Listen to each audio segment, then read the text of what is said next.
xoşuma gəlmir də. Sənə qarşı mı? Bəli. Burada əslində danışmaq istəmirdim, sadəcə indi dedin deyə ürəyim açıldı. Verilişə çıxmasam ümumiyyətlə danışmayacaqdım. Sadəcə storydə bir X qoydum, şəklin üzərində paylaşmışam. Duet ortağı ilə özünün. Çünki mənim illər öncə oxuduğum Yaren mahnısını yine duet ortağı ilə oxuyubdu. Bunu heç araşdırmadım və özünə də səs atdım. Çünki o mahnı mənim, belə deyim, nə olsun ki, yəni söz musiqi akşına aiddir, amma mənim əziyyətim var axı orada.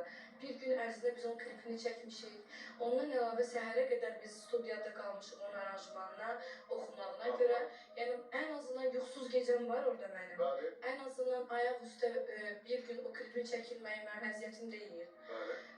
Mən o əziyyətimi məndən icazəsiz, yəni niyə kiməsə verir? Mənə yığdı, mən götürə bilmədim. Mən də bilmədim bu barədə yığıb, yəni. Sonradan mən, daha sonra mən səs belə atmayıbdı ki, yəni nəfəs buna görə yığmışdım. Mən də məclisdəydim, cavab verə bilmədim ona.